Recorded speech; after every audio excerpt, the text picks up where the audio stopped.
So good morning to all. So Sunday morning start பண்ணியாச்சு location. இது ஒரு வாய்க்கால் இது. ஸோ பீச்சுக்கு போகிற பேக் வாட்டர். இது ஒரு அரௌண்ட் 3-4 கிலோமீட்டர் இருக்கும். அதான் மெயின் ரோடு. ஸோ இது ஃபுல்லாக லொக்கேஷன் ரீச் பண்ணியாச்சு. ஸோ நம்ம ஆங்கிலேஸ்லாம் கிராஸ் பண்ண ஸ்டார்ட் பண்ணிட்டாங்க.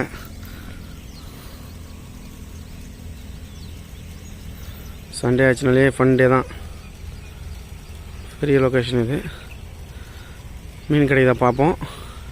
ஸோ இந்த நாள் இனிய நாள் அமையணும்னு எல்லோரும் வேண்டிக்கோங்க. மீன் கிடைச்சா நமக்கு நல்லது, மீன் கிடைக்கலாம் மீனுக்கு நல்லது, அவ்வளோதான். ஸோ கிராஸ் பண்ணி பார்க்கலாம். Let's start the game. So guys success பண்ணியாச்சு. மீன் ஜிம்முக்கு போகிறா போல் இருக்கு. ஆள் நல்ல சைஸு, நல்லா ஸ்ட்ராங்காக இருக்கார். ஸோ நம்மளோட சொரி ஃப்ராக்கு, நம்மளோட சொரி ஃப்ராக்கில் அடிச்சிருக்கோம். ஸோ நல்ல சைஸு. வா, ஓ ஒரு 1 kg வரும்னு நினைக்கிறேன். ஓகே, நல்ல சைஸு. இந்த ஒயிட் கலரில் ஆற்று மீன், அதான் ஓடுற தண்ணியில் இருக்க மீன் எப்போவுமே நல்லா கலராக இருக்கும். நல்ல சைக்கு. ஊக்கப்போ ஒரு ஊக்கு தான் ஆயிருக்கு. போதும், பரவாயில்ல.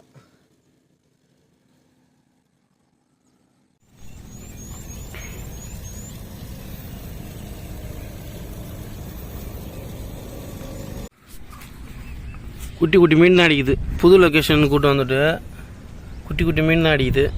இது பிடிச்சி ரிலீஸ் பண்ணுற வேலையாக இருக்குது. இதோட 12வது மீன், குட்டி மீன். இது 11.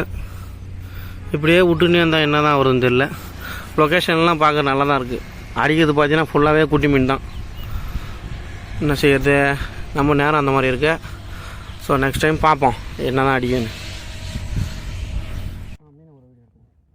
ஒரு வீடியோ ஒரு ஃபோட்டோ, அது கம் போட்டோ எல்லாத்தையும்.